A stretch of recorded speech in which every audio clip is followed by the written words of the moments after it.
Всем привет! Я приехала в Кавказские минеральные воды. В этом видео я покажу вам все основные курорты – Пятигорск, Кисловодск, Ессентуки и Железноводск. Смотрите видео до конца, я дам много полезных советов. Расскажу, где остановилась, покажу красивые места и хорошие рестораны. Ставьте лайк этому видео, если вы считаете, что путешествие по России – это интересно и здорово. Я буду вам очень благодарна за поддержку этого видео.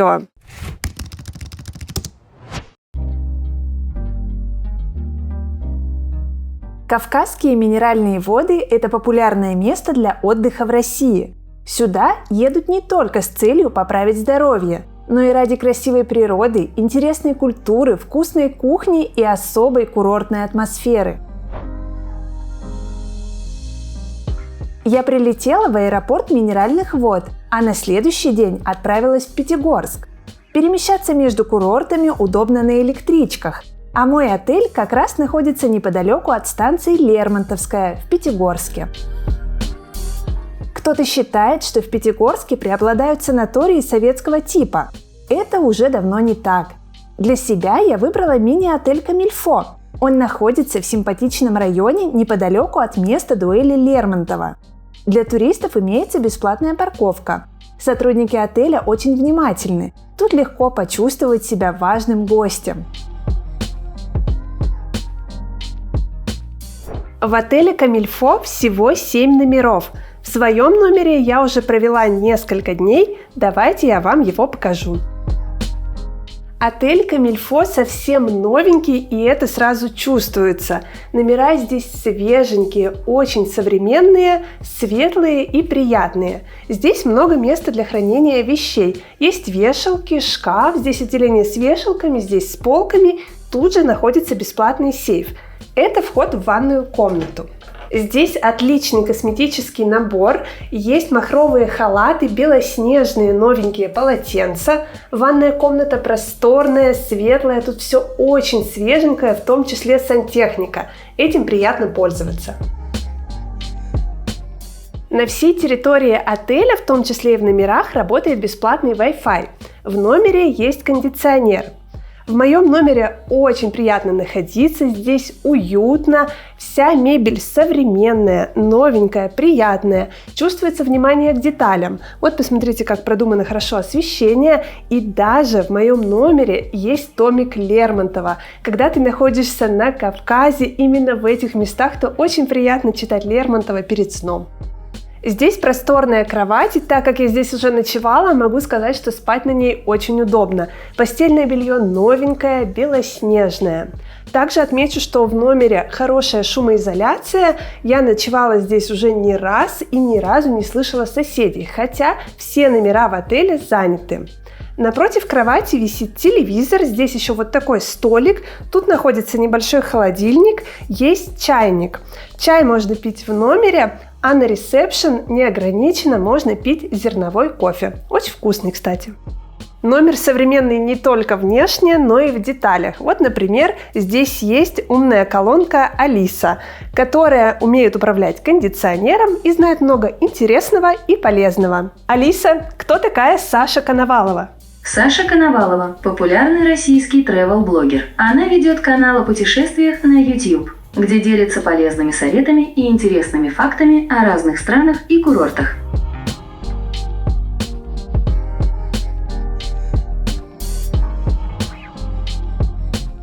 По утрам в отеле «Комильфо» сервируют вкусные и красивые завтраки. Еду могут принести прямо в номер или на симпатичную террасу.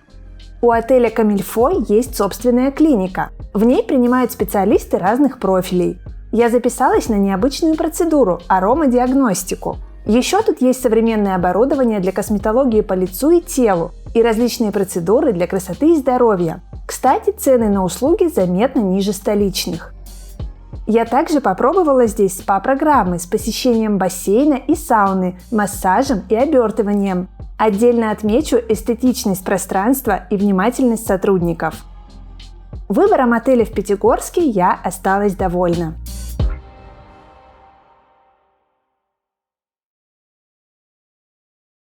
В Кавминводах 5 основных городов. Минеральные воды – Пятигорск, Ессентуки, Кисловодск и Железноводск. Начнем с минеральных вод, потому что, скорее всего, именно в аэропорт минеральных вод вы и прилетите. Интересный факт. Несмотря на свое название, город Минеральные воды не имеет ни одного минерального источника. И, как сказали мне местные жители, туристам он совсем не интересен. Для них это скорее транспортный узел. Как и большинство туристов, я тоже прилетела в аэропорт Минеральных вод. Это было поздно вечером, поэтому я решила, что ехать сразу на другие курорты не стоит, а лучше задержаться на ночь в Минеральных водах. Там я арендовала квартиру. У этой квартиры удачное расположение. Она находится неподалеку от железнодорожного вокзала, а рядом есть приятная прогулочная зона, несколько ресторанов, кафе, магазин «Пятерочка». Мне там понравилось. В описании под видео я оставлю для вас ссылочку на эту квартиру. Она оказалась бюджетной и приятной. Вдруг вам тоже пригодится и вы захотите остановиться в Минеральных водах на одну ночь. Можете рассмотреть такой вариант. Кстати, вообще, заглядывайте в описание под видео, потому что, как и всегда, я собрала там все самое полезное. Там будет много ссылочек, а также все названия, которые трудно воспринимаются на слух. Сам городок мне понравился, он зеленый, уютный, тут есть небольшой парк для прогулок. Но смотреть действительно особо нечего. Главная достопримечательность Минеральных вод – это историческое здание железнодорожного вокзала. Его я увидела, потому что после того, как я переночевала в Минеральных водах, я отправилась на электричке в Пятигорск. Главный вопрос, с которым сталкиваются все туристы, которые приезжают в Кавминводы – как же выбрать курорт? Некоторые выбирают курорт по простому принципу, потому что у каждого города здесь свой бальнеологический профиль. И если человек знает, зачем он едет в оздоровительных целях, то он легко подберет для себя нужный курорт. А если вы, как и я, едете в первую очередь с туристической целью, то, конечно, нужно подойти к этому вопросу немножко иначе. Так как я приехала в Кавминводы в первый раз, я ничего особо не знала о курортах, поэтому решила остановиться в самом популярном и наиболее развитом городе, это Пятигорск, а затем взять экскурсию. Это очень популярный тур, он называется «4 курорта Кавминвод за один день». Замечательный тур, во время которого я посмотрела Пятигорск, Кисловодск, Ессентуки и Железноводск. Мы не просто проезжали все города на автобусе, в каждом из них мы выходили, гуляли,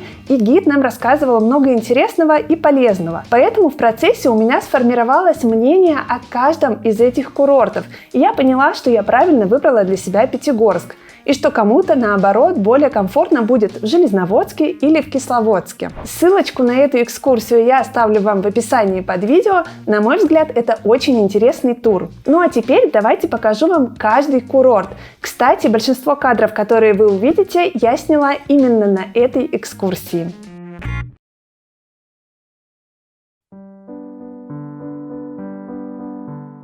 Даже если вы не бывали в Ставропольском крае, вы, вероятно, слышали о Ессентуках. Ведь знаменитая минералка номер 4 и номер 17 ценится по всей России. Эту зеленую бутылочку вы точно ни с чем не спутаете. Однако курорт славится не только целебной водой. Тут мягкий климат, чистый воздух и красивый городской парк. Ессентуки – золотая середина среди курортов Кавминвод. Пятигорск – самый развитый, Кисловодск – наиболее туристически оживленный, Железноводск – очень тихий. Ессентуки сочетает в себе все и сразу. На курорте есть приятные места для прогулок и интересные достопримечательности. И, конечно, в городе есть бюветы, где вы можете попробовать знаменитую минеральную воду и сравнить, какова она на вкус из бутылки, а какова прямо из источника. В Ессентуках вы можете узнать места из известных фильмов. Например, грязелечебница имени Семашко мелькала в «12 стульях», а курортный парк Ессентуков в Чебурашке. Также тут снимали несколько сцен из фильма «Любовь и голуби». Гулять по Ессентукам в компании экскурсовода очень любопытно. Некоторые места на первый взгляд кажутся обычными, но на самом деле они таят в себе интересные истории. Сам город производит приятные впечатления. Здесь хорошо даже просто гулять по парку и дышать свежим воздухом.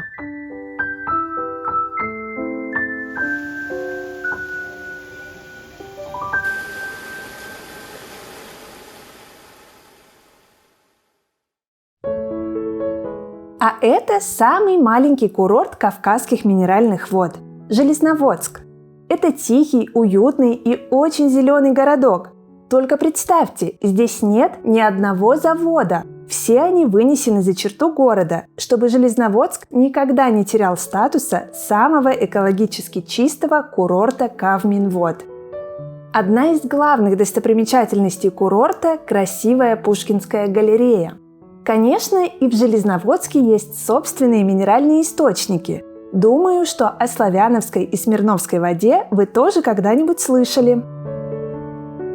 Железноводск славится скорее не достопримечательностями, а поразительной чистотой воздуха и огромным курортным парком. Чаще всего сюда приезжают на отдых пенсионеры и любители тишины, так как в Железноводске почти нет развлечений.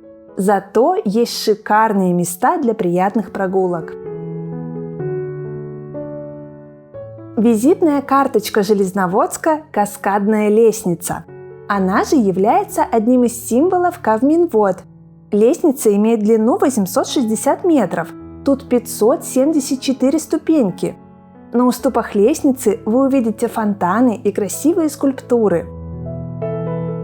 Одна из интересных достопримечательностей – бювет-книга, на которую нанесены цитаты из произведений Лермонтова. Железноводск – очаровательный городок, в котором точно стоит побывать.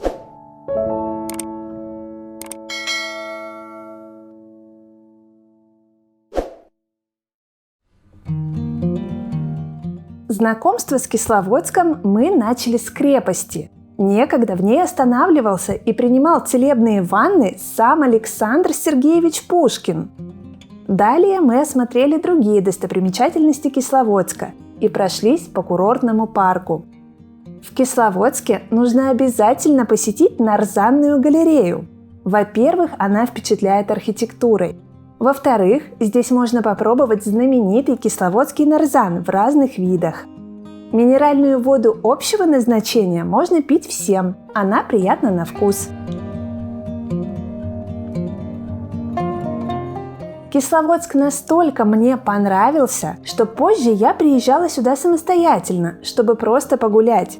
Это точно того стоит, ведь курортный парк Кисловодска невозможно обойти за один день. Тут более 100 километров оздоровительных троп.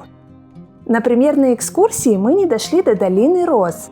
Я этому даже рада, потому что здесь хочется задержаться подольше, чтобы полюбоваться цветами. Кисловодск – самый популярный курорт Кавказских минеральных вод. Треть здравниц КМВ сосредоточена именно здесь. А все потому, что Кисловодск славится не только минеральными источниками, но и уникальным климатом.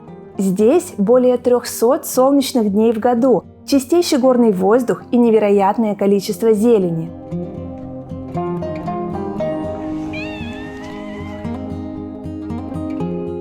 В один из свободных дней я съездила в еще одно чудесное место в Кисловодске.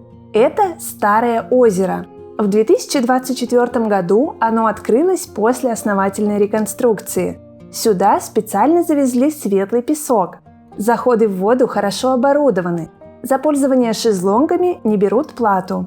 Инфраструктура здесь отличная. Бесплатные туалеты, души, кабинки для переодевания и даже фонтанчики с питьевой водой. Для детей работает огромная детская площадка с интересными зонами. Она тоже бесплатная, как и спортивные площадки. За дополнительную плату здесь только прокат оборудования и зиплайн. Это озеро очень меня порадовало. Приятно, что в России есть такие места, еще и бесплатные. Кисловодск запомнился мне как спокойный и невероятно зеленый город. Я точно еще вернусь на этот замечательный курорт.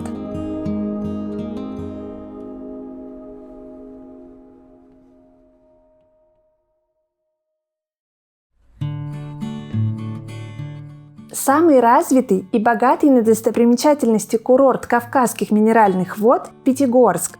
Тут отличный выбор отелей, санаториев и вариантов досуга. Город получил название в честь горы Бештау. В переводе с тюркского «беш» – это 5, «тау» – гора. Вершины Биштау видны почти с любой точки курорта. Еще одна важная гора в Пятигорске – Машук. На ее вершину можно подняться на канатной дороге. Правда, в разгар туристического сезона придется постоять в очереди на посадку. Но поверьте, виды того стоят.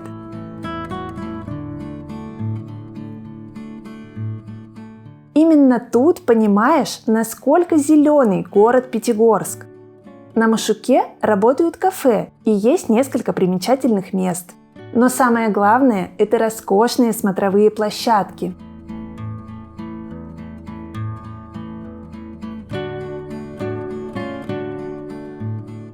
В Пятигорске много мест, посвященных Михаилу Юрьевичу Лермонтову. Одно из них – место дуэли поэта. Кстати, с этой же точки начинается теренкур вокруг Машука – популярный оздоровительный маршрут. Пятигорск – кинематографичный город.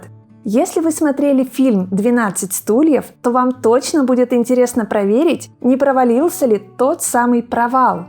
Озеро внутри горы – это очень необычно.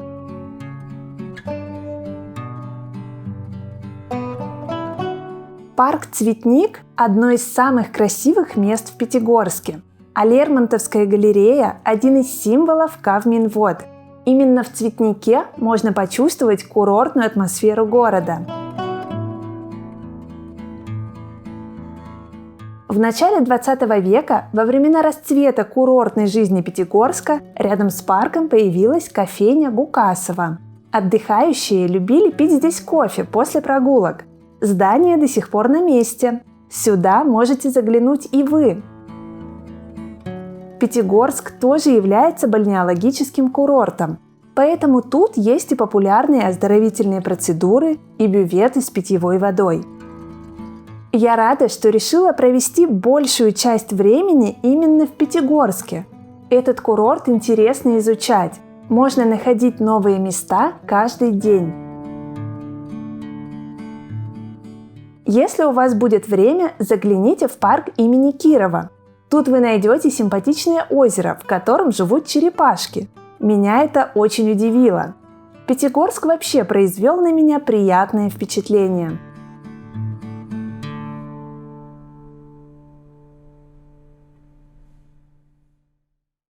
Для себя я выбрала Пятигорск, так как в первую очередь меня интересовали достопримечательности и экскурсии. К тому же Пятигорск очень развитый город. Сначала я жила в отеле, который я вам уже показала, но так как я решила задержаться здесь на более долгий срок, то решила арендовать квартиру. Эта квартира находится в том же районе, что и отель. Район этот мне понравился, он очень удобный. И сама квартира тоже оказалась приятной. Здесь есть вся необходимая бытовая техника, холодильник, стиральная машина, микроволновка, а также кондиционер. Это очень важно летом в Кавказских минеральных водах. Здесь бывает достаточно жарко. Ну и самая главная фишка этой квартиры – роскошный вид из окна на Эльбрус. Ссылочку на эту квартиру я тоже оставлю в описании под видео, вдруг вам пригодится. Из Пятигорска удобно ездить на экскурсии. Куда же стоит поехать, если вы уже осмотрели все курорты? Конечно, раз вы приехали на Кавказ, то стоит съездить и посмотреть Кавказские горы, а также в соседние регионы, например, в Северную Осетию, в Дагестан, в Чечню и так далее. Также многие туристы выбирают для себя экскурсию в Приэльбрусье. Это один из самых популярных туров. Но тут я хочу вас предупредить, что нужно ориентироваться на свое здоровье, потому что во время экскурсии в Приэльбрусье вы поднимаетесь на достаточно большую высоту, и далеко не каждый организм к этому готов. Для себя я выбрала более легкую экскурсию. Она называется «Тур в Цейское ущелье». Это ущелье находится в Северной Осетии, то есть я посмотрела еще один интересный регион. Давайте покажу, как проходил этот красивый тур.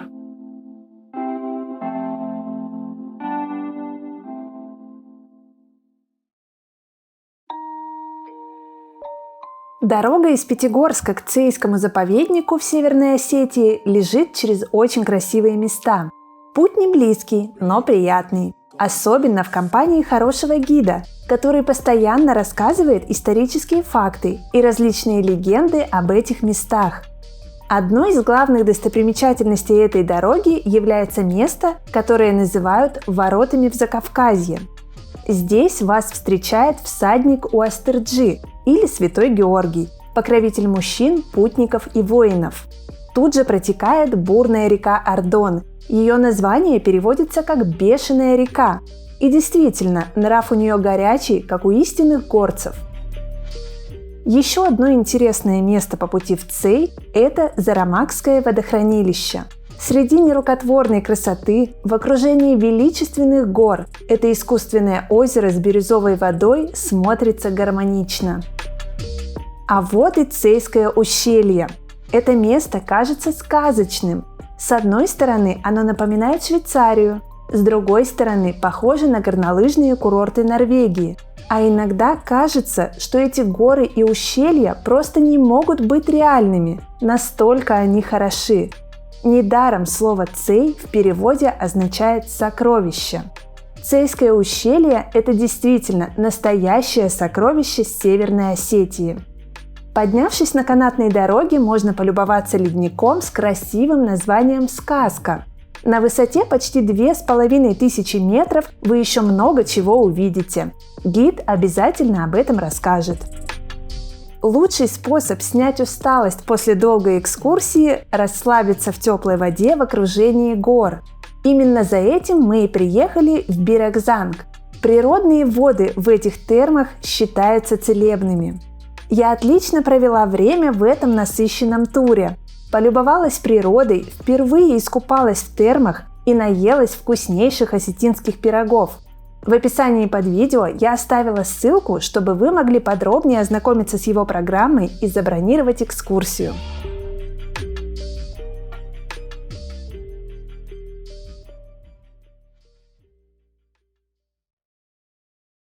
Поделюсь несколькими полезными советами, которые пригодятся вам для отдыха в Кавказских минеральных водах. Начнем с транспорта. Самый главный транспорт на курортах КМВ – это электрички. На них можно добраться до любого курорта. Путешествовать на электричках действительно удобно и недорого. Также в Кавказских минеральных водах достаточно недорогое такси. Например, за поездки в Пятигорске я обычно отдаю от 100 до 200 рублей. Я сравниваю с Петербургом и Москвой, и мне кажется, что это очень дешево. Также здесь есть недорогой общественный транспорт. Обратите внимание на трамваи, они здесь узкоколейные. И как сказал нам гид, проехать на трамвае по Пятигорску – это уже небольшая экскурсия. Проезд в трамвае в 2024 году стоит всего 25 рублей. Теперь поговорим о еде. В Пятигорске я много где побывала, и везде мне было очень вкусно. Здесь действительно замечательно готовят. Кстати, все заведения мне советовали местные жители. Ресторанов было много, и я решила выделить самые интересные. Разобью их по категориям. Самым атмосферным заведением я назову ресторан «Печорин». Я думаю, что среди моих зрителей точно найдутся такие люди, которые однажды прочитали роман «Герой нашего времени» и тут же захотели попасть на Кавказ и в Пятигорск. Так вот, это заведение полностью посвящено этому замечательному роману, а также творчеству Михаила Юрьевича Лермонтова. Здесь готовят блюда русской и кавказской кухни. В меню есть несколько интересных позиций, например, пирожки с опилками. Об этом необычном блюде вам обязательно расскажет официант. Интересными историями сопровождаются и другие блюда. Также тут есть необычные десерты, например, Печорин, Грушницкий, Нежная Мэри. Конечно, мне было интересно побывать в таком заведении, потому что «Герой нашего времени» – это мой любимый роман из русской классики. А еще здесь можно устроить чаепитие из настоящего русского самовара. Из панорамных ресторанов я выделю заведение «Крыша». Из его окон открывается роскошный вид на гору Биштау и Машук. Только перед посещением обязательно заранее забронируйте столик у окна, иначе вы можете сидеть у стены и не видеть никаких гор. Готовят здесь вкусно, и атмосфера очень приятная. В категории «бюджетно и вкусно» я выделю ресторан «Шашлычную» у Володи. Кавказ – это шашлыки и мясо, и местные жители советуют отправиться за этим именно сюда. Здесь готовят вкусно и из свежего мяса. Цены приятные. В категории фастфуда я выделю шаурмичную у Сережи. Она находится не в центре города, но многие местные жители специально ездят туда или заказывают доставку, потому что здесь очень большие порции и действительно вкусное мясо. Из фудкортов я выделю ресторанный дворик «Кухни мира» на Верхнем рынке. Здесь собраны разные кухни мира, можно попробовать все и сразу.